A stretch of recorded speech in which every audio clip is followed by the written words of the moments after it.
We are going to do some more hip stuff today, just a little bit.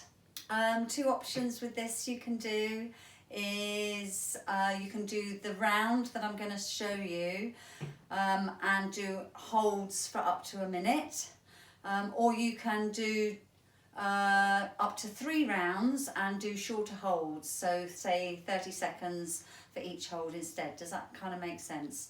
Anyway, we're going to crack on. So we're going to come down onto the floor if you can. Unfortunately, it's a bit of floor work, but again, you can use your bed if you wish. And we're going to try and get into a seated inner thigh stretch. So feet together, knees apart, walk your bum in if you can. Try and anchor yourself, hold on either to your ankles or your feet if you can. Draw yourself, shoulders back, head tall, and let the legs just drop. I've got terrible position with this. That's not my favourite, and they're not great, so that's why I think I try to do them. So we're going to hold this position either up to a minute if you're just going to do 1 round, or we're going to hold it for about 30 seconds if you're going to do this 3 times over. Okay, so you'd hold that for whichever allocated amount of time you wanted. Okay, once you've done that, we're going to ease out of that. We're going to come down into a lying position. I'll do it from this way. Okay, so we're going to start off, and again, we're going to go into an inner thigh position. Okay, if you struggle with this, get some pillows, pad up underneath, okay, just to keep it and rested so that you can really let, excuse me, these trousers, you can really let those legs just drop. Okay, soften through your back, let it fall where it finds its natural alignment.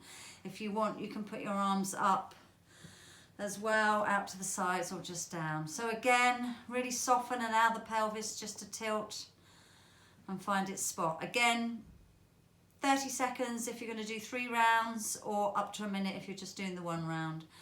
Brilliant. Then you're going to bring those in after your time, and you're going to hug one knee. Okay, position 1 we like to call this, which is on the same side as the same shoulder. You can hug the knee if you find it difficult, closer down to the ankle if you get groin pain, or under the knee if you have knee issues. Okay, and then we're going to slide the other leg away.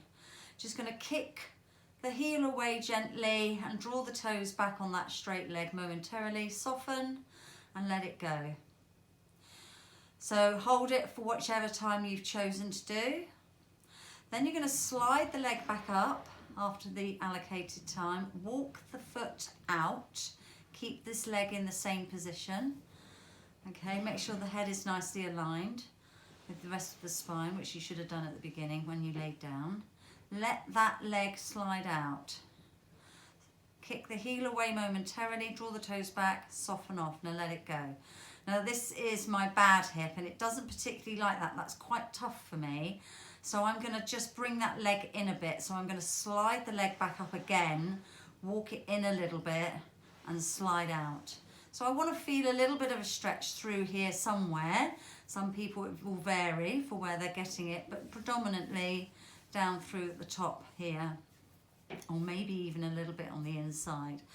So I do want to feel it, and I can still feel that for me on that side because it's not great. So again, holding for whichever time you've chosen.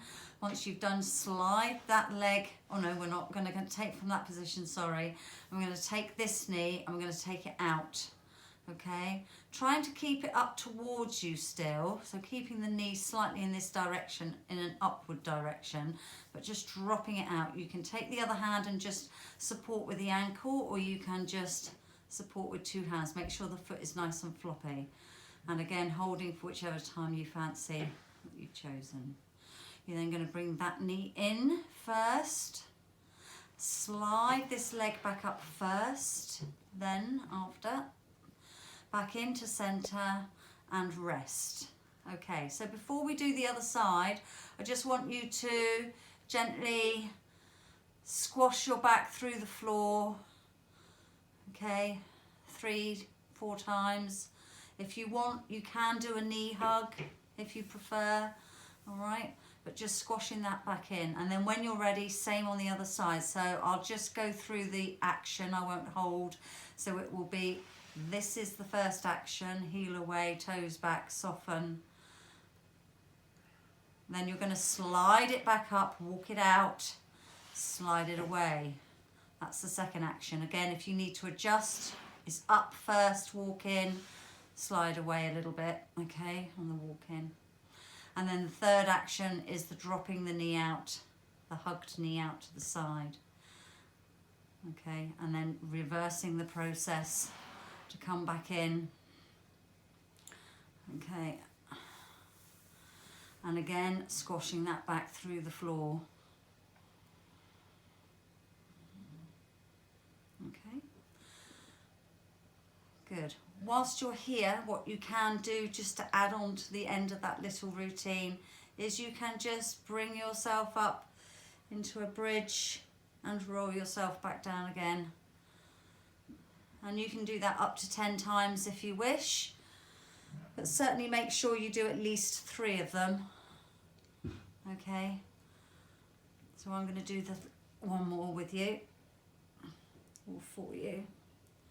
When you do that particular bridge exercise, just a note, if you do have to have a pillow above, under your head for support, okay, when you do this action here, the bridge action, if you've already got your head up in a pillow and then you come up and then you're doing this, it gives more of a poor alignment. So it might be worth just seeing if you can adjust your pillow to get it a little bit lower, okay, just so that you've got some maneuverability through the neck.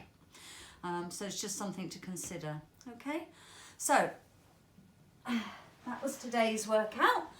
Short and sweet. I hope you'd enjoyed it. And we're going to do something really nice and light on my next one. I don't know what Emma's got planned for you, but have a lovely day as usual. Cheerio. Bye.